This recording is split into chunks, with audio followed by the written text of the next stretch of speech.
First Chronicles chapter 18. David's kingdom established and extended. Sometime afterward, David attacked the Philistines and subdued them. He took Gath and its villages from the Philistines. He defeated Moab, and the Moabites became subject to David and brought tribute. David also struck down King Hadadezer of Zobah toward Hamath, as he went to set up a monument at the river Euphrates. David took from him 1,000 chariots, 7,000 cavalry, and 20,000 foot soldiers. David hamstrung all the chariot horses, but left 100 of them. When the Arameans of Damascus came to help King Hadadezer of Zobah, David killed 22,000 Arameans. Then David put garrisons in Aram of Damascus, and the Arameans became subject to David, and brought tribute. The Lord gave victory to David wherever he went. David took the gold shields that were carried by the servants of Hadadezer and brought them to Jerusalem. From Tibhat and from Kun, cities of Hadadezer, David took a vast quantity of bronze. With it, Solomon made the bronze sea and the pillars and the vessels of bronze. When King Tau of Hamath heard that David had defeated the whole army of King Hadadezer of Zobah, he sent his son Hadoram to King David, to greet him and to congratulate him, because he had fought against Hadadezer and defeated him. Now Hadadezer had often been at war with Tau. He sent all sorts of articles of gold, of silver, and of bronze.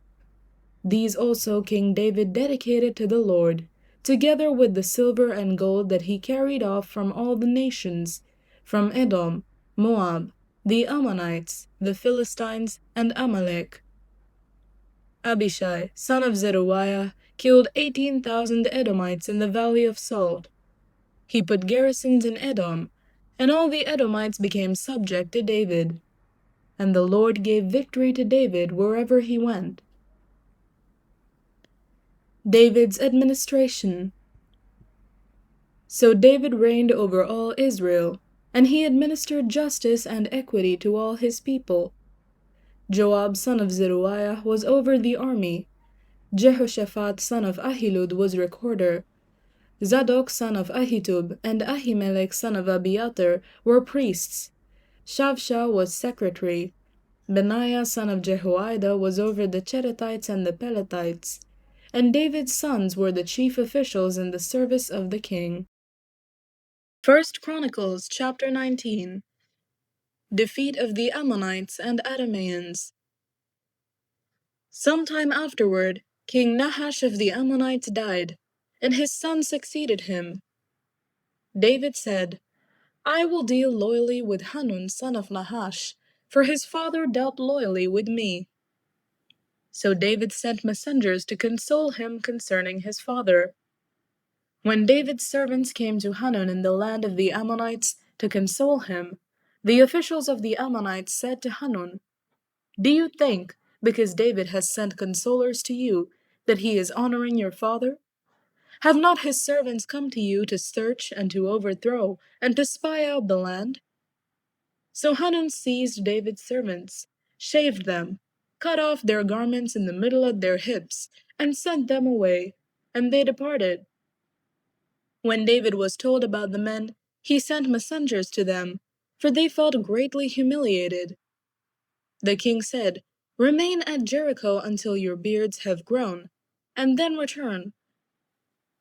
When the Ammonites saw that they had made themselves odious to David, Hanun and the Ammonites sent 1,000 talents of silver to hire chariots and cavalry from Mesopotamia, from Aram-Makkah, and from Zobah.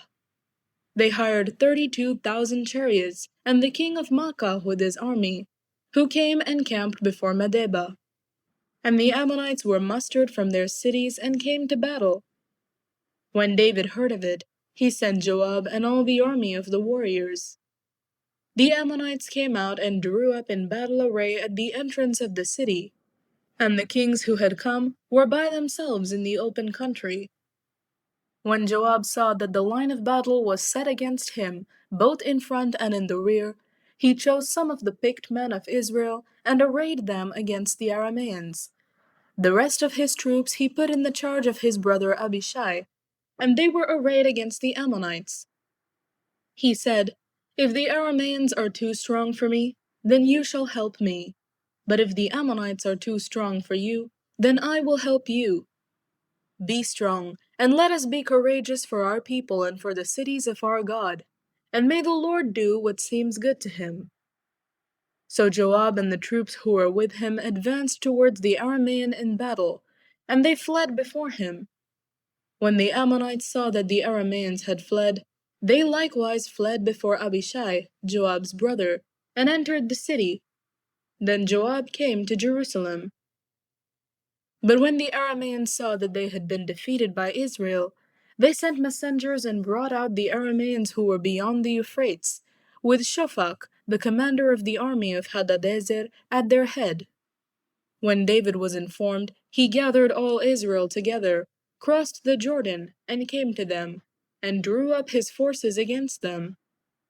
When David set the battle in array against the Arameans, they fought with him. The Arameans fled before Israel, and David killed 7,000 Aramean charioteers and 40,000 foot soldiers, and also killed Shophak, the commander of their army. When the servants of Hadadezer saw that they had been defeated by Israel, they made peace with David and became subject to him. So the Arameans were not willing to help the Ammonites any more. 1 Chronicles chapter 20. Siege and capture of Rabbah.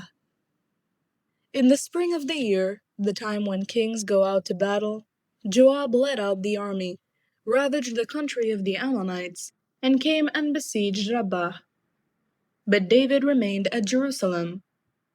Joab attacked Rabbah and overthrew it. David took the crown of Milcom from his head.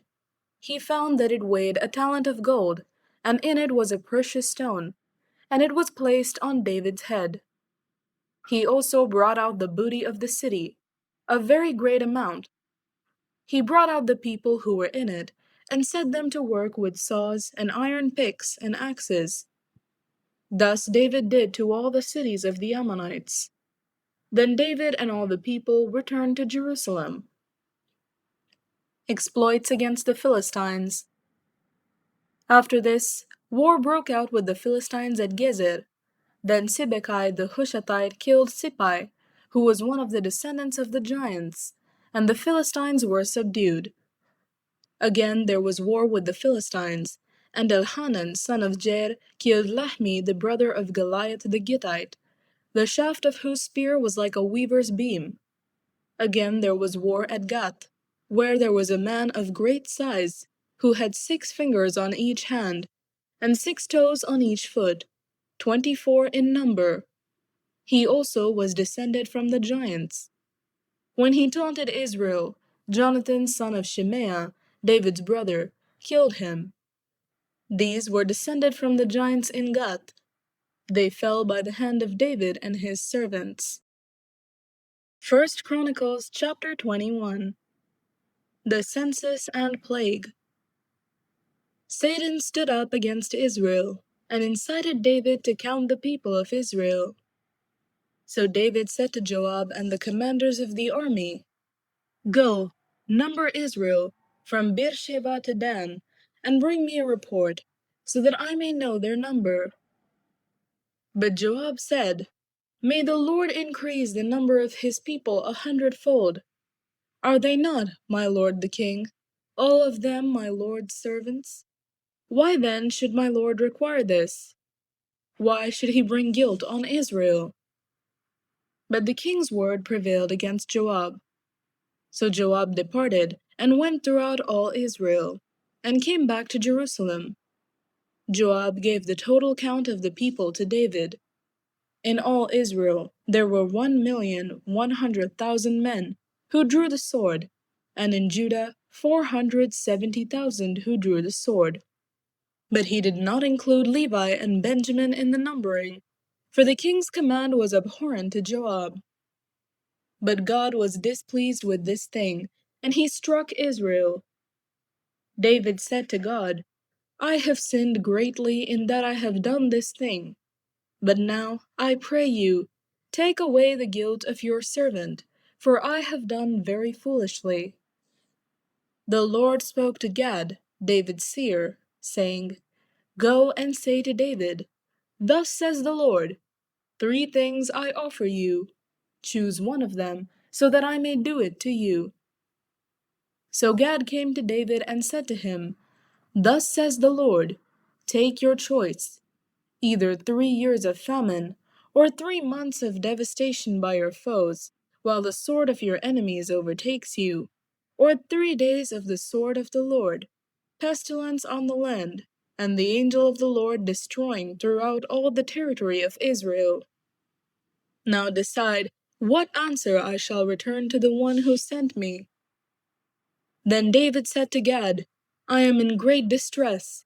Let me fall into the hand of the Lord, for his mercy is very great, but let me not fall into human hands. So the Lord sent a pestilence on Israel, and 70,000 persons fell in Israel. And God sent an angel to Jerusalem to destroy it. But when he was about to destroy it, the Lord took note and relented concerning the calamity. He said to the destroying angel, Enough! Stay your hand. The angel of the Lord was then standing by the threshing floor of Ornan the Jebusite. David looked up and saw the angel of the Lord standing between earth and heaven, and in his hand a drawn sword stretched out over Jerusalem. Then David and the elders, clothed in sackcloth, fell on their faces. And David said to God, Was it not I who gave the command to count the people? It is I who have sinned and done very wickedly. But these sheep, what have they done? Let your hand, I pray, O Lord my God, be against me and against my father's house, but do not let your people be plagued. David's altar and sacrifice. Then the angel of the Lord commanded Gad to tell David that he should go up and erect an altar to the Lord on the threshing floor of Ornan the Jebusite. So David went up, following Gad's instructions, which he had spoken in the name of the Lord. Ornan turned and saw the angel, and while his 4 sons who were with him hid themselves, Ornan continued to thresh the wheat. As David came to Ornan, Ornan looked and saw David. He went out from the threshing floor and did obeisance to David with his face to the ground. David said to Ornan, Give me the site of the threshing floor, that I may build on it an altar to the Lord. Give it to me at its full price, so that the plague may be averted from the people. Then Ornan said to David, Take it, and let my lord the king do what seems good to him. See, I present the oxen for burnt offerings, and the threshing sledges for the wood, and the wheat for a grain offering. I give it all. But King David said to Ornan, No, I will buy them for the full price. I will not take for the Lord what is yours, nor offer burnt offerings that cost me nothing. So David paid Ornan 600 shekels of gold by weight for the site. David built there an altar to the Lord and presented burnt offerings and offerings of well-being. He called upon the Lord, and he answered him with fire from heaven on the altar of burnt offering. Then the Lord commanded the angel, and he put his sword back into its sheath. The place chosen for the temple. At that time, when David saw that the Lord had answered him at the threshing floor of Ornan the Jebusite, he made his sacrifices there. For the tabernacle of the Lord, which Moses had made in the wilderness, and the altar of burnt offering, were at that time in the high place at Gibeon. But David could not go before it to inquire of God, for he was afraid of the sword of the angel of the Lord. 1 Chronicles chapter 22. Then David said, Here shall be the house of the Lord God, and here the altar of burnt offering for Israel. David prepares to build the temple. David gave orders to gather together the aliens who were residing in the land of Israel, and he set stone cutters to prepare dressed stones for building the house of God. David also provided great stores of iron for nails for the doors of the gates and for clamps, as well as bronze in quantities beyond weighing, and cedar logs without number. For the Sidonians and Tyrians brought great quantities of cedar to David. For David said, "My son Solomon is young and inexperienced, and the house that is to be built for the Lord must be exceedingly magnificent, famous and glorified throughout all lands. I will therefore make preparation for it." So David provided materials in great quantity before his death. David's charge to Solomon and the leaders. Then he called for his son Solomon and charged him to build a house for the Lord, the God of Israel. David said to Solomon, "My son, I had planned to build a house to the name of the Lord my God. But the word of the Lord came to me, saying, 'You have shed much blood and have waged great wars. You shall not build a house to my name, because you have shed so much blood in my sight on the earth. See, a son shall be born to you. He shall be a man of peace. I will give him peace from all his enemies on every side, for his name shall be Solomon, and I will give peace and quiet to Israel in his days. He shall build a house for my name. He shall be a son to me, and I will be a father to him, and I will establish his royal throne in Israel forever. Now, my son, the Lord be with you, so that you may succeed in building the house of the Lord your God, as he has spoken concerning you. Only may the Lord grant you discretion and understanding, so that when he gives you charge over Israel, you may keep the law of the Lord your God. Then you will prosper if you are careful to observe the statutes and the ordinances that the Lord commanded Moses for Israel. Be strong and of good courage. Do not be afraid or dismayed. With great pains I have provided for the house of the Lord 100,000 talents of gold, 1,000,000 talents of silver, and bronze and iron beyond weighing, for there is so much of it. Timber and stone too I have provided. To these you must add more. You have an abundance of workers, stone cutters, masons, carpenters, and all kinds of artisans without number, skilled in working gold, silver, bronze, and iron. Now begin the work, and the Lord be with you." David also commanded all the leaders of Israel to help his son Solomon, saying, "Is not the Lord your God with you? Has he not given you peace on every side? For he has delivered the inhabitants of the land into my hand, and the land is subdued before the Lord and his people. Now set your mind and heart to seek the Lord your God. Go and build the sanctuary of the Lord God, so that the ark of the covenant of the Lord and the holy vessels of God may be brought into a house built for the name of the Lord." 1 Chronicles chapter 23. Families of the Levites and their functions. When David was old and full of days, he made his son Solomon king over Israel. David assembled all the leaders of Israel and the priests and the Levites. The Levites, 30 years old and upward, were counted, and the total was 38,000. 24,000 of these, David said, shall have charge of the work in the house of the Lord. 6,000 shall be officers and judges, 4,000 gatekeepers, and 4,000 shall offer praises to the Lord with the instruments that I have made for praise. And David organized them in divisions corresponding to the sons of Levi, Gershon, Kohath, and Merari. The sons of Gershon were Ladan and Shimei. The sons of Ladan, Jehiel the chief, Zetham, and Joel, 3. The sons of Shimei, Shelomoth, Haziel, and Haran, 3. These were the heads of families of Ladan.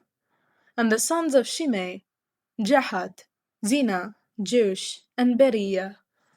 These 4 were the sons of Shimei. Jahath was the chief, and Zizah the second. But Jush and Beriah did not have many sons, so they were enrolled as a single family.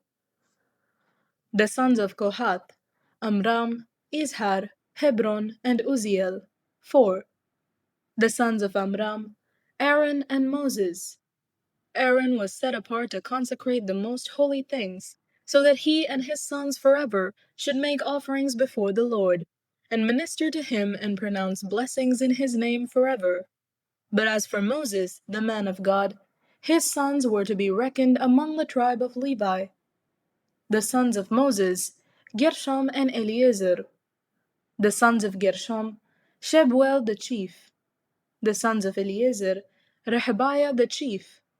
Eliezer had no other sons, but the sons of Rehabiah were very numerous. The sons of Izhar: Shelomit the chief. The sons of Hebron: Jeriah the chief, Amariah the second, Jahaziel the third, and Jekameam the fourth. The sons of Uzziel: Micah the chief, and Ishiah the second.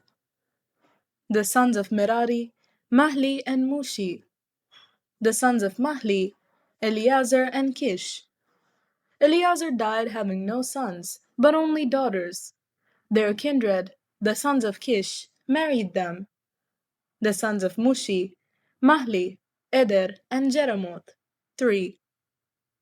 These were the sons of Levi by their ancestral houses, the heads of families as they were enrolled according to the number of the names of the individuals from 20 years old and upward, who were to do the work for the service of the house of the Lord. For David said, "The Lord, the God of Israel, has given rest to his people, and he resides in Jerusalem forever."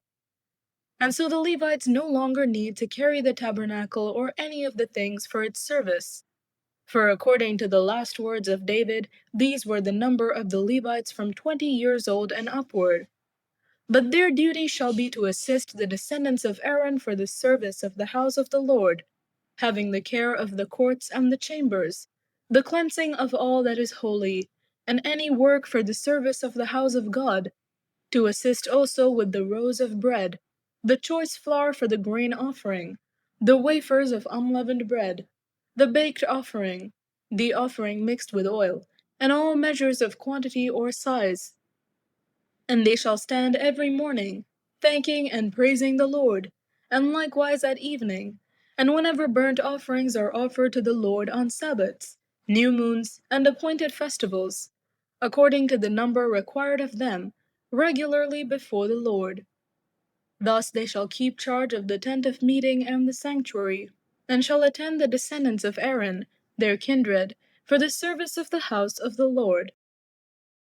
1 Chronicles chapter 24.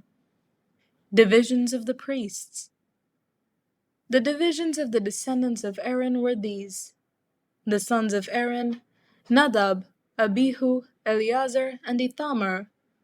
But Nadab and Abihu died before their father, and had no sons, so Eleazar and Ithamar became the priests, along with Zadok of the sons of Eleazar, and Ahimelech of the sons of Ithamar.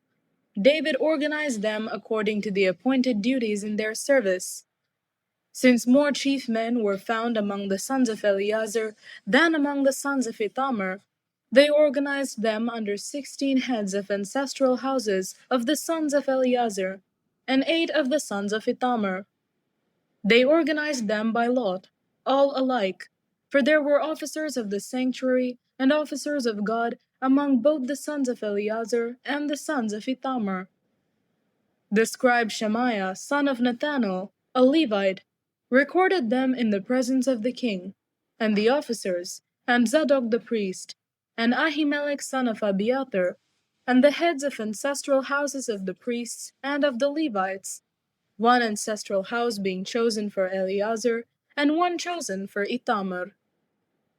The first lot fell to Jehoiarib, and the second to Jediah, the third to Harim, the fourth to Siorim, the fifth to Malchijah, the sixth to Mijamin, the seventh to Hakkoz, the eighth to Abijah, the ninth to Jeshua, the 10th to Shechaniah, the 11th to Eliashib, the 12th to Jachim, the 13th to Huppah, the 14th to Jeshebeab, the 15th to Bilgah, the 16th to Immer, the 17th to Hezir, the 18th to Hapizez, the 19th to Pethahiah, the 20th to Jehezkel, the 21st to Jachin, the 22nd to Gamul, the 23rd to Deliah, the 24th to Maziah.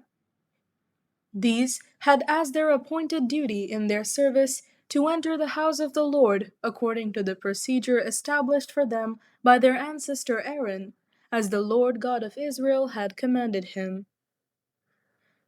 Other Levites.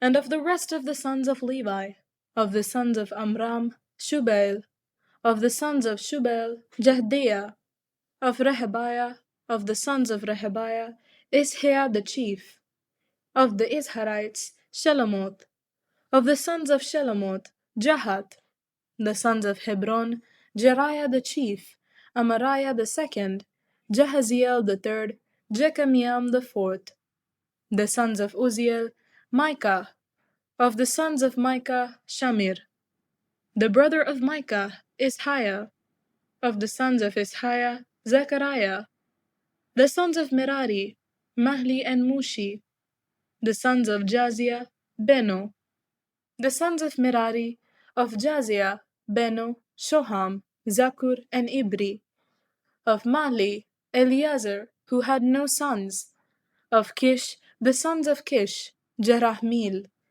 the sons of Mushi, Mahli, Eder, and Jerimoth. These were the sons of the Levites according to their ancestral houses. These also cast lots corresponding to their kindred, the descendants of Aaron, in the presence of King David, Zadok, Ahimelech, and the heads of ancestral houses of the priests and of the Levites, the chief as well as the youngest brother. 1 Chronicles chapter 25. The temple musicians. David and the officers of the army also set apart for the service the sons of Asaph, and of Heman, and of Jeduthun, who should prophesy with lyres, harps, and cymbals. The list of those who did the work and of their duties was, of the sons of Asaph, Zakur, Joseph, Nethaniah, and Asarelah, sons of Asaph, under the direction of Asaph, who prophesied under the direction of the king. Of Jeduthun, the sons of Jeduthun, Gedaliah, Zeri, Jeshiah, Shimei, Hashabiah, and Mattithiah, 6, under the direction of their father Jeduthun, who prophesied with the lyre in thanksgiving and praise to the Lord. Of Heman, the sons of Heman, Bukiah, Mattaniah, Uzziel, Shebuel, and Jerimoth, Hananiah, Hanani, Eliatah, Gitalti, and Romamti Ezer, Joshbekasha, Maloti, Hotir, and Mahaziot. All these were the sons of Heman the king's seer, according to the promise of God to exalt him.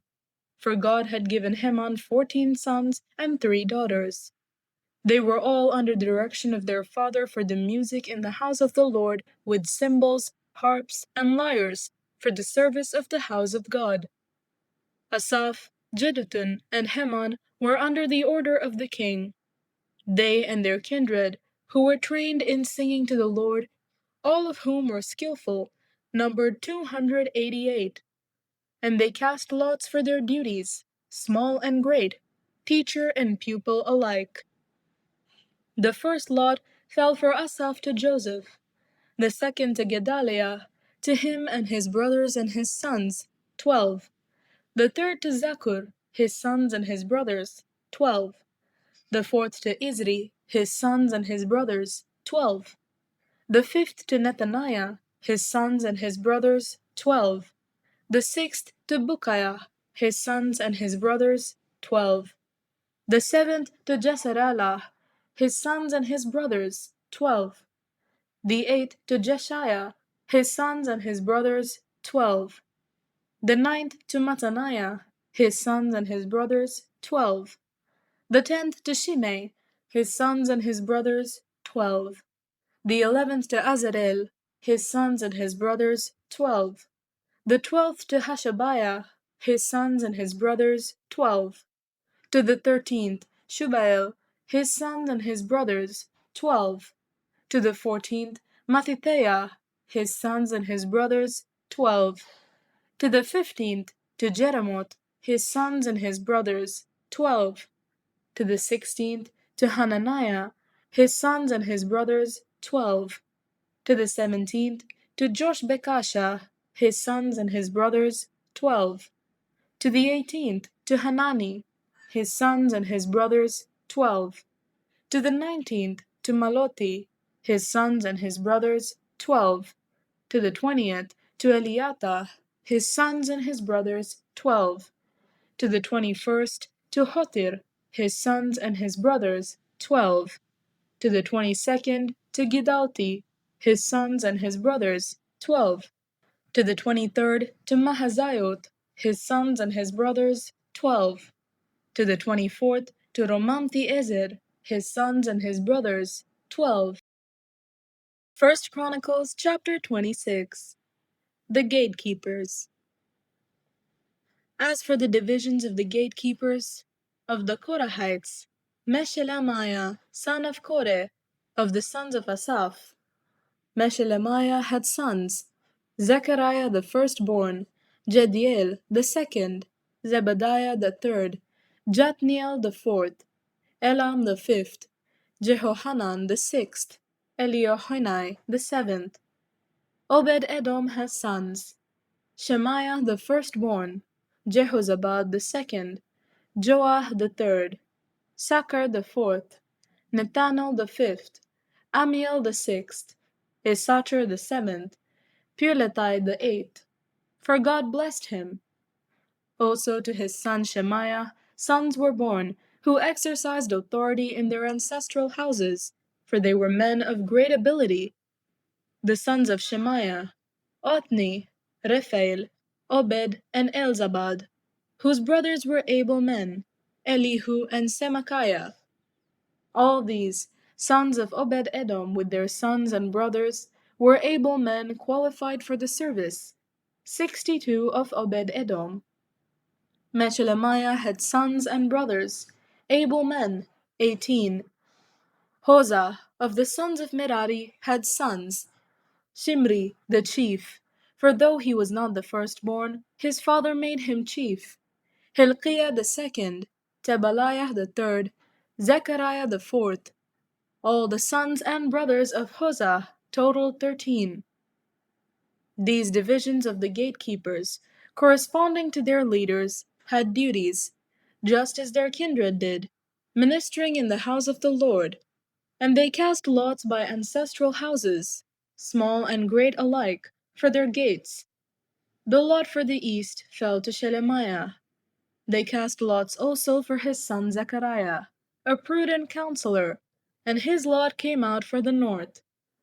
Obed-Edom's came out for the south, and to his sons was allotted the storehouse. For Shuppim and Hosah it came out for the west, at the gate of Shaleket on the ascending road. Guard corresponded to guard. On the east there were 6 Levites each day, on the north 4 each day, on the south 4 each day, as well as 2 and 2 at the storehouse. And for the colonnade on the west there were 4 at the road and 2 at the colonnade. These were the divisions of the gatekeepers among the Korahites and the sons of Merari. The treasurers, officers, and judges. And of the Levites, Ahijah had charge of the treasuries of the house of God, and the treasuries of the dedicated gifts. The sons of Ladan, the sons of the Gershonites belonging to Ladan, the heads of families belonging to Ladan the Gershonite, Jehieli. The sons of Jehieli, Zetham and his brother Joel, were in charge of the treasuries of the house of the Lord. Of the Amramites, the Isharites, the Hebronites, and the Uzzielites, Shebuel son of Gershom, son of Moses, was chief officer in charge of the treasuries. His brothers, from Eliezer were his son Rehabiah, his son Jeshiah, his son Joram, his son Zitri, and his son Shelomoth. This Shelomoth and his brothers were in charge of all the treasuries of the dedicated gifts that King David, and the heads of families, and the officers of the thousands and the hundreds, and the commanders of the army, had dedicated. From booty won in battles, they dedicated gifts for the maintenance of the house of the Lord. Also all the Samuel the seer, and Saul son of Kish, and Abner son of Ner, and Joab son of Zeruiah had dedicated. All dedicated gifts were in the care of Shelomot and his brothers. Of these Harites, Chenaniah and his sons were appointed to outside duties for Israel, as officers and judges. Of the Hebronites, Hashabiah and his brothers, 1,700 men of ability, had the oversight of Israel west of the Jordan, for all the work of the Lord and for the service of the king. Of the Hebronites, Jerijah was chief of the Hebronites. In the 40th year of David's reign, search was made, of whatever genealogy or family, and men of great ability among them were found at Jazer in Gilead. King David appointed him and his brothers, 2,700 men of ability, heads of families, to have the oversight of the Reubenites, the Gadites, and the half-tribe of the Manassites, for everything pertaining to God and for the affairs of the king. 1 Chronicles chapter 27. The military divisions. This is the list of the people of Israel, the heads of families, the commanders of the thousands and the hundreds, and their officers who served the king in all matters concerning the divisions that came and went, month after month, throughout the year, each division numbering 24,000. Jeshobeam, son of Zabdiel, was in charge of the first division in the first month. In his division were 24,000. He was a descendant of Perez, and was chief of all the commanders of the army for the first month. Dodai the Ahohite was in charge of the division of the second month. Miklot was the chief officer of his division. In his division were 24,000. The third commander for the third month was Benaiah son of the priest Jehoiada, as chief. In his division were 24,000. This is the Benaiah who was a mighty man of the 30, and in command of the 30. His son Amizabad was in charge of his division. Asahel, brother of Joab, was fourth, for the fourth month, and his son Zebediah after him. In his division were 24,000. The fifth commander, for the fifth month, was Shamhut, the Israelite. In his division were 24,000. Sixth, for the sixth month, was Ira, son of Ikish the Tekoite. In his division were 24,000. Seventh, for the seventh month, was Helez the Pelonite, of the Ephraimites. In his division were 24,000. Eighth, for the eighth month, was Sibbecai the Hushathite, of the Zerahites. In his division were 24,000. Ninth, for the ninth month, was Abiezer of Anatot, a Benjaminite. In his division were 24,000. 10th, for the 10th month, was Maharai of Netophah, of the Zerahites. In his division were 24,000. 11th, for the 11th month, was Benaiah of Piraton, of the Ephraimites. In his division were 24,000. 12th, for the 12th month, was Heldai the Netophathite, of Othniel. In his division were 24,000. Leaders of tribes. Over the tribes of Israel, for the Reubenites, Eliezer son of Zitri was chief officer. For the Simeonites, Shephatiah son of Makkah. For Levi, Hashabiah son of Kemuel.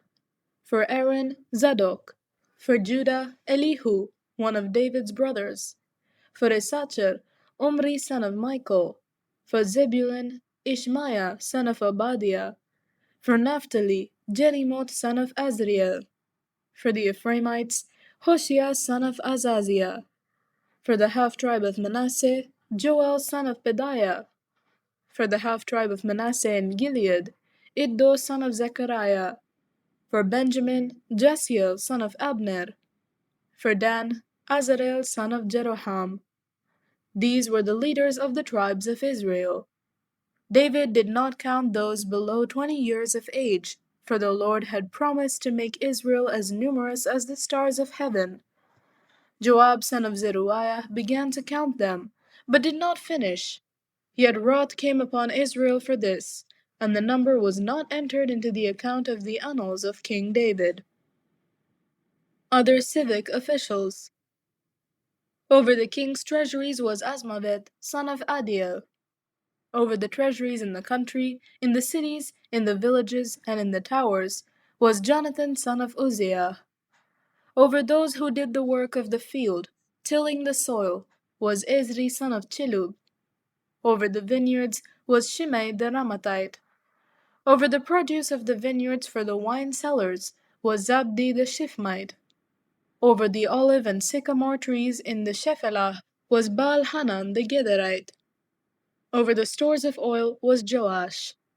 Over the herds that pastured in Sharon was Shitrai the Sharonite. Over the herds in the valleys was Shaphat son of Adlai. Over the camels were Obil. Over the camels was Obil the Ishmaelite. Over the donkeys was Jehdiah the Meronothite. Over the flocks was Jaziz the Hagrite.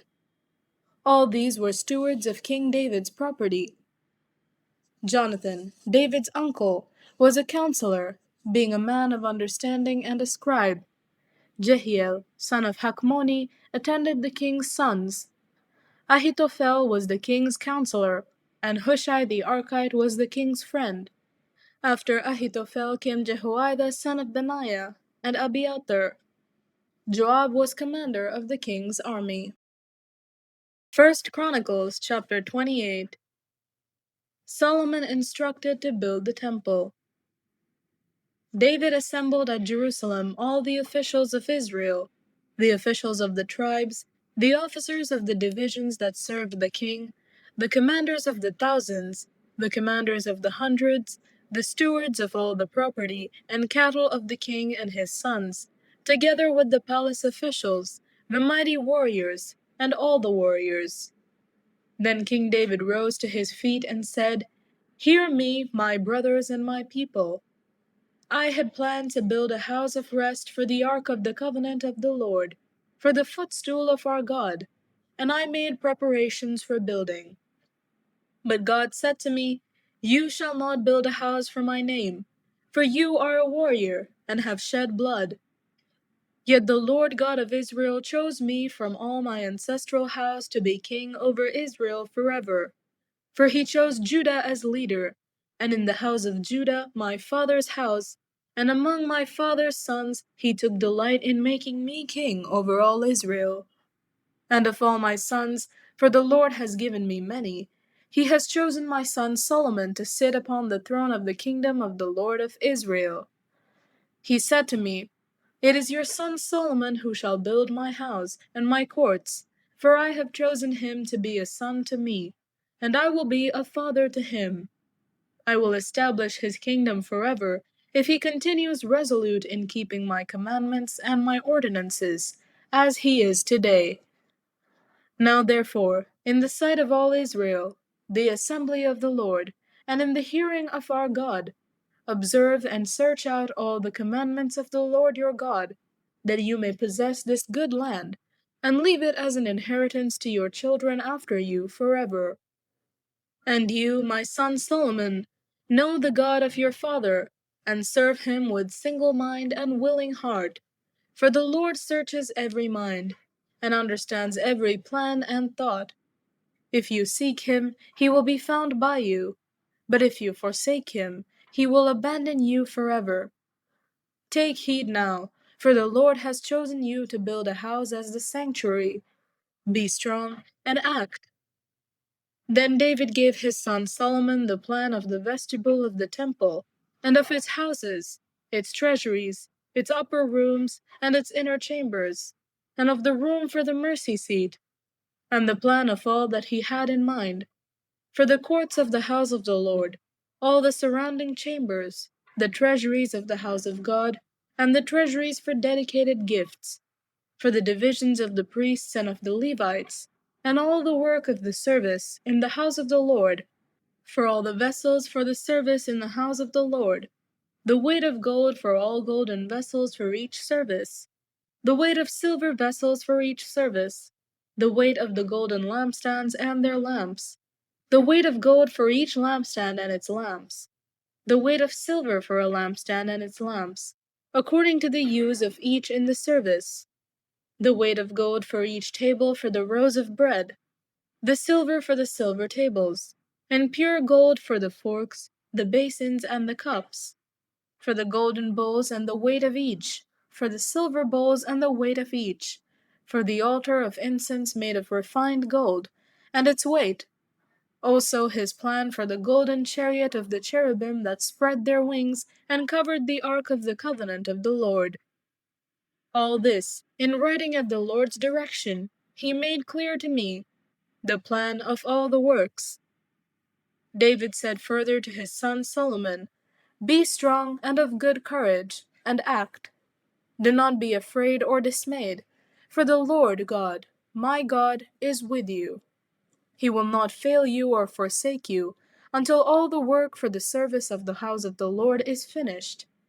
Here are the divisions of the priests and the Levites, for all the service of the house of God. And with you in all the work will be every volunteer who has skill for any kind of service. Also the officers and all the people will be wholly at your command." 1 Chronicles chapter 29. Offerings for building the temple. King David said to the whole assembly, "My son Solomon, whom alone God has chosen, is young and inexperienced, and the work is great. For the temple will not be for mortals, but for the Lord God. So I have provided for the house of my God, so far as I was able, the gold for the things of gold, the silver for the things of silver, and the bronze for the things of bronze, the iron for the things of iron, and wood for the things of wood, beside great quantities of onyx and stones for setting, antimony, colored stones, all sorts of precious stones, and marble in abundance. Moreover, in addition to all that I have provided for the holy house, I have a treasure of my own gold and silver, and because of my devotion to the house of my God, I give it to the house of my God. 3,000 talents of gold, of the gold of Ophir, and 7,000 talents of refined silver, for overlaying the walls of the house, and for all the work to be done by artisans, gold for the things of gold, and silver for the things of silver. Who then will offer willingly, consecrating themselves today to the Lord?" Then the leaders of ancestral houses made their freewill offerings, as did also the leaders of the tribes, the commanders of the king's thousands and of the hundreds, and the officers over the king's work. They gave for the service of the house of God 5,000 talents and 10,000 derricks of gold, 10,000 talents of silver, 18,000 talents of bronze, and 100,000 talents of iron. Whoever had precious stones gave them to the treasury of the house of the Lord, into the care of Jehiel the Gershonite. Then the people rejoiced, because these had been given willingly, for with single mind they had offered freely to the Lord. King David also rejoiced greatly.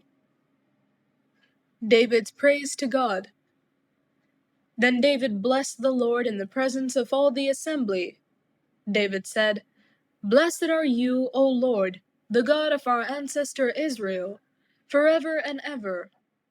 Yours, O Lord, are the greatness, the power, the glory, the victory, and the majesty. For all that is in the heavens and on the earth is yours. Yours is the kingdom, O Lord, and you are exalted as head above all. Riches and honor come from you, and you rule over all. In your hand are power and might, and it is in your hand to make great and to give strength to all. And now, our God, we give thanks to you and praise your glorious name.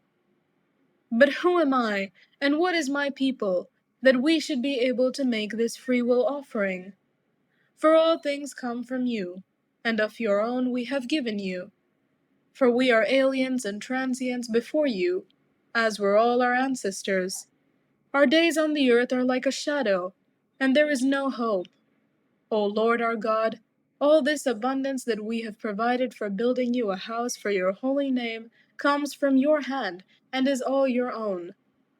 I know, my God, that you search the heart and take pleasure in uprightness. In the uprightness of my heart I have freely offered all these things. And now I have seen your people, who are present here, offering freely and joyously to you. O Lord, the God of Abraham, Isaac, and Israel, our ancestors, keep forever such purposes and thoughts in the hearts of your people, and direct their hearts toward you. Grant to my son Solomon that with single mind he may keep your commandments, your decrees, and your statutes, performing all of them, and that he may build the temple for which I have made provision. Then David said to the whole assembly, Bless the Lord your God. And all the assembly blessed the Lord, the God of their ancestors, and bowed their heads and prostrated themselves before the Lord and the king. On the next day they offered sacrifices and burnt offerings to the Lord, 1,000 bulls, 1,000 rams, and 1,000 lambs, with their libations and sacrifices in abundance for all Israel. And they ate and drank before the Lord on that day with great joy. Solomon anointed king. They made David's son Solomon king a second time. They anointed him as the Lord's prince, and Zadok as priest. Then Solomon sat on the throne of the Lord, succeeding his father David as king. He prospered, and all Israel obeyed him. All the leaders and the mighty warriors, and also all the sons of King David, pledged their allegiance to King Solomon. The Lord highly exalted Solomon in the sight of all Israel, and bestowed upon him such royal majesty as had not been on any king before him in Israel. Summary of David's reign. Thus David son of Jesse reigned over all Israel. The period that he reigned over Israel was 40 years. He reigned 7 years in Hebron, and 33 years in Jerusalem. He died in a good old age, full of days, riches, and honor, and his son Solomon succeeded him. Now the acts of King David, from first to last, are written in the records of the seer Samuel, and in the records of the prophet Nathan, and in the records of the seer Gad, with accounts of all his rule and his might, and of the events that befell him and Israel and all the kingdoms of the earth. Proverbs chapter 20. Wine is a mocker, strong drink a brawler, and whoever is led astray by it is not wise. The dread anger of a king is like the growling of a lion. Anyone who provokes him to anger forfeits life itself. It is honorable to refrain from strife, but every fool is quick to quarrel. The lazy person does not plow in season. Harvest comes, and there is nothing to be found. The purposes in the human mind are like deep water, but the intelligent will draw them out. Many proclaim themselves loyal, but who can find one worthy of trust? The righteous walk in integrity. Happy are the children who follow them. A king who sits on the throne of judgment winnows all evil with his eyes. Who can say, I have made my heart clean, I am pure from my sin? Diverse weights and diverse measures are both alike an abomination to the Lord. Even children make themselves known by their acts, by whether what they do is pure and right. The hearing ear and the seeing eye, the Lord has made them both. Do not love sleep, or else you will come to poverty. Open your eyes, and you will have plenty of bread. Bad, bad, says the buyer, then goes away and boasts. There is gold, an abundance of costly stones, but the lips informed by knowledge are a precious jewel. Take the garment of one who has given surety for a stranger. Seize the pledge given as surety for foreigners. Bread gained by deceit is sweet, but afterward the mouth will be full of gravel. Plans are established by taking advice. Wage war by following wise guidance. A gossip reveals secrets. Therefore, do not associate with a babbler. If you curse father or mother, your lamp will go out in utter darkness. An estate quickly acquired in the beginning will not be blessed in the end. Do not say, I will repay evil. Wait for the Lord, and he will help you. Differing weights are an abomination to the Lord, and false scales are not good. All our steps are ordered by the Lord. How then can we understand our own ways? It is a snare for one to say rashly, it is holy, and begin to reflect only after making a vow. A wise king winnows the wicked, and drives the wheel over them. The human spirit is the lamp of the Lord, searching every inmost part. Loyalty and faithfulness preserve the king, and his throne is upheld by righteousness. The glory of youths is their strength, but the beauty of the aged is their gray hair. Blows that wound cleanse away evil. Beatings make clean the inmost parts.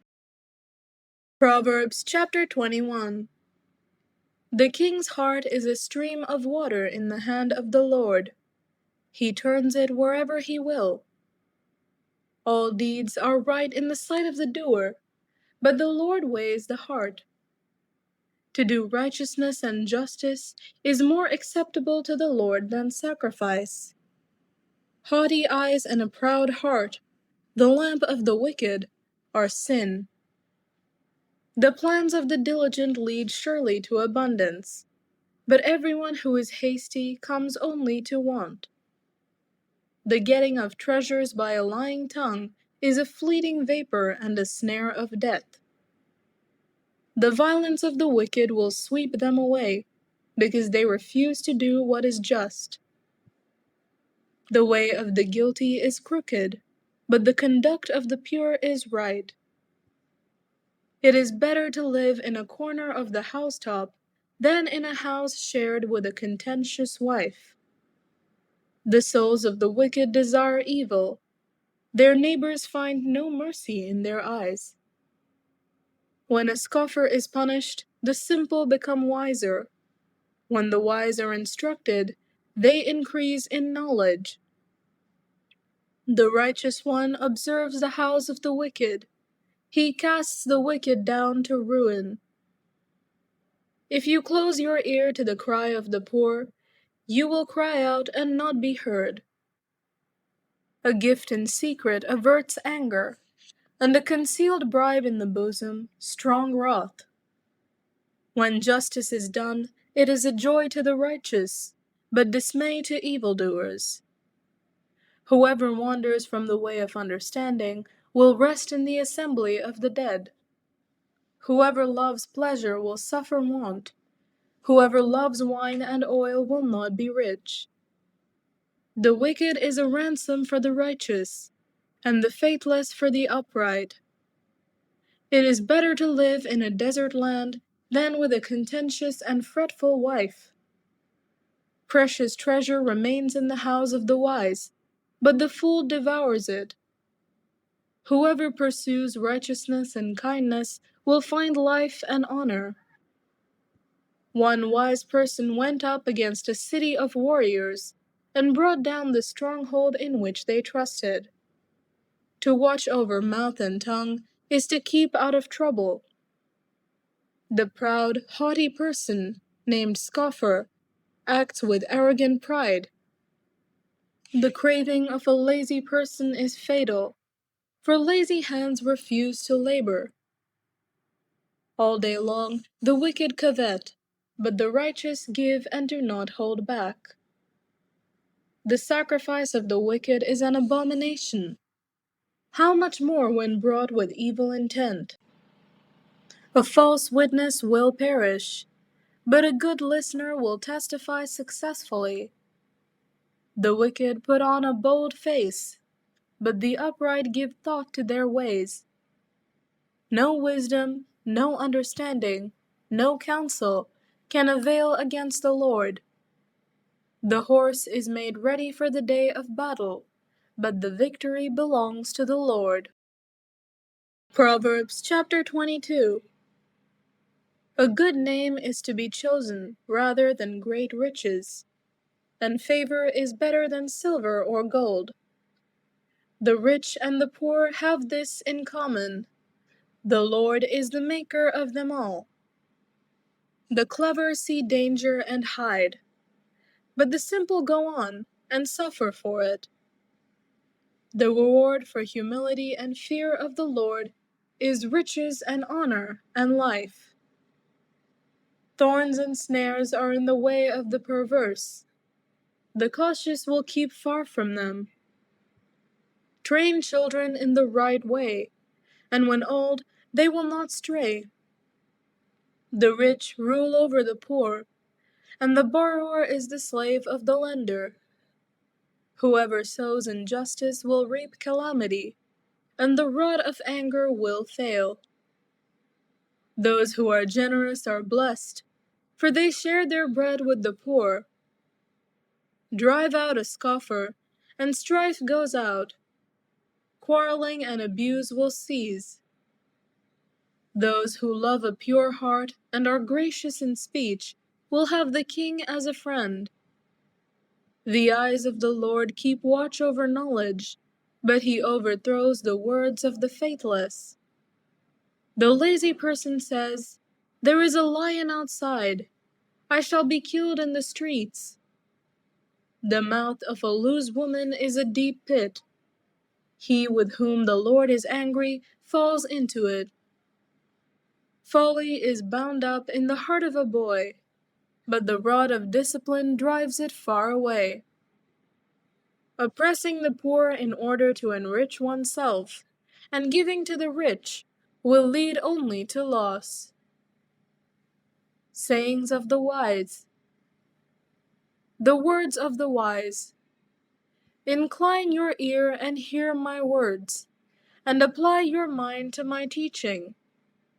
For it will be pleasant if you keep them within you, if all of them are ready on your lips, so that your trust may be in the Lord. I have made them known to you today. Yes, to you. Have I not written for you 30 sayings of admonition and knowledge, to show you what is right and true, so that you may give a true answer to those who sent you? Do not rob the poor because they are poor, or crush the afflicted at the gate. For the Lord pleads their cause, and despoils of life those who despoil them. Make no friends with those given to anger, and do not associate with hotheads, or you may learn their ways, and entangle yourself in a snare. Do not be one of those who give pledges, who become surety for debts. If you have nothing with which to pay, why should your bed be taken from under you? Do not remove the ancient landmark that your ancestors set up. Do you see those who are skillful in their work? They will serve kings. They will not serve common people. Acts chapter 23. While Paul was looking intently at the council, he said, "Brothers, up to this day I have lived my life with a clear conscience before God." Then the high priest Ananias ordered those standing near him to strike him on the mouth. At this Paul said to him, "God will strike you, you whitewashed wall. Are you sitting there to judge me according to the law, and yet in violation of the law you order me to be struck?" Those standing nearby said, "Do you dare to insult God's high priest?" And Paul said, "I did not realize, brothers, that he was high priest. For it is written, 'You shall not speak evil of a leader of your people.'" When Paul noticed that some were Sadducees and others were Pharisees, he called out in the council, "Brothers, I am a Pharisee, a son of Pharisees. I am on trial concerning the hope of the resurrection of the dead." When he said this, a dissension began between the Pharisees and the Sadducees, and the assembly was divided. The Sadducees say that there is no resurrection, or angel, or spirit, but the Pharisees acknowledge all three. Then a great clamor arose, and certain scribes of the Pharisees' group stood up and contended, "We find nothing wrong with this man. What if a spirit or an angel has spoken to him?" When the dissension became violent, the tribune, fearing that they would tear Paul to pieces, ordered the soldiers to go down, take him by force, and bring him into the barracks. That night the Lord stood near him and said, "Keep up your courage, for just as you have testified for me in Jerusalem, so you must bear witness also in Rome." The plot to kill Paul. In the morning the Jews joined in a conspiracy and bound themselves by an oath neither to eat or drink until they had killed Paul. There were more than 40 who joined in this conspiracy. They went to the chief priests and elders and said, "We have strictly bound ourselves by an oath to taste no food until we have killed Paul. Now then, you and the council must notify the tribune to bring him down to you, on the pretext that you want to make a more thorough examination of his case, and we are ready to do away with him before he arrives." Now the son of Paul's sister heard about the ambush, so he went and gained entrance to the barracks and told Paul. Paul called one of the centurions and said, "Take this young man to the tribune, for he has something to report to him." So he took him, brought him to the tribune, and said, "The prisoner Paul called me and asked me to bring this young man to you. He has something to tell you." The tribune took him by the hand, drew him aside privately, and asked, "What is it that you have to report to me?" He answered, "The Jews have agreed to ask you to bring Paul down to the council tomorrow, as though they were going to inquire more thoroughly into his case. But do not be persuaded by them, for more than 40 of their men are lying in ambush for him. They have bound themselves by an oath neither to eat nor drink until they kill him. They are ready now and are waiting for your consent." So the tribune dismissed the young man, ordering him, "Tell no one that you have informed me of this." Paul sent to Felix the governor. Then he summoned 2 of the centurions and said, "Get ready to leave by 9 o'clock tonight for Caesarea, with 200 soldiers, 70 horsemen, and 200 spearmen. Also provide mounts for Paul to ride, and take him safely to Felix the governor." He wrote a letter to this effect: "Claudius Lysias to His Excellency the Governor Felix, greetings. This man was seized by the Jews and was about to be killed by them. But when I had learned that he was a Roman citizen, I came with the guard and rescued him. Since I wanted to know the charge for which they accused him, I had him brought to their council. I found that he was accused concerning questions of their law, but was charged with nothing deserving death or imprisonment. When I was informed that there would be a plot against the man, I sent him to you at once, ordering his accusers also to state before you what they have against him." So the soldiers, according to their instructions, took Paul and brought him during the night to Antipatris. The next day they let the horsemen go on with him, while they returned to the barracks. When they came to Caesarea and delivered the letter to the governor, they presented Paul also before him. On reading the letter, he asked what province he belonged to, and when he learned that he was from Cilicia, he said, "I will give you a hearing when your accusers arrive." Then he ordered that he be kept under guard in Herod's headquarters. Acts chapter 24. Paul before Felix at Caesarea. 5 days later, the high priest Ananias came down with some elders and an attorney, a certain Tertullus, and they reported their case against Paul to the governor. When Paul had been summoned, Tertullus began to accuse him, saying, "Your Excellency, because of you we have long enjoyed peace, and reforms have been made for this people because of your foresight. We welcome this in every way and everywhere with utmost gratitude. But, to detain you no further, I beg you to hear us briefly with your customary graciousness. We have, in fact, found this man a pestilent fellow, an agitator among all the Jews throughout the world, and a ringleader of the sect of the Nazarenes. He even tried to profane the temple, and so we seized him. By examining him yourself, you will be able to learn from him concerning everything of which we accuse him." The Jews also joined in the charge by asserting that all this was true. Paul's defense before Felix. When the governor motioned to him to speak, Paul replied, "I cheerfully make my defense, knowing that for many years you have been a judge over this nation.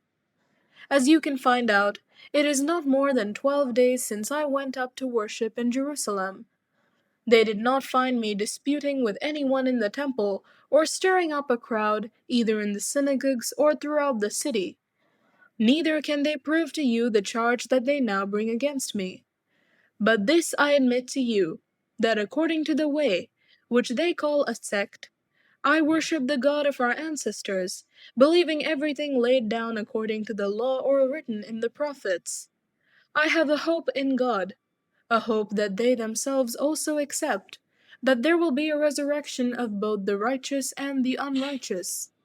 Therefore I do my best always to have a clear conscience before God and all people. Now after some years I came to bring alms to my nation and to offer sacrifices.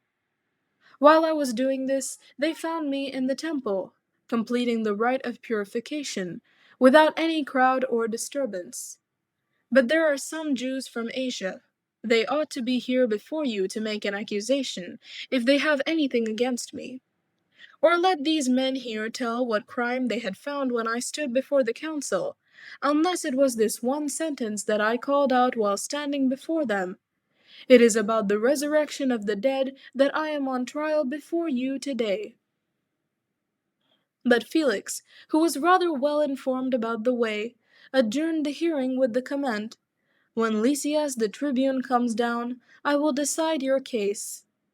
Then he ordered the centurion to keep him in custody, but to let him have some liberty, and not to prevent any of his friends from taking care of his needs. Paul held in custody. Some days later, when Felix came with his wife Drusilla, who was Jewish, he sent for Paul and heard him speak concerning faith in Christ Jesus. And as he discussed justice, self-control, and the coming judgment, Felix became frightened and said, "Go away for the present. When I have an opportunity, I will send for you." At the same time, he hoped that money would be given him by Paul, and for that reason he used to send for him very often and converse with him. After 2 years had passed, Felix was succeeded by Porcius Festus, and since he wanted to grant the Jews a favor, Felix left Paul in prison.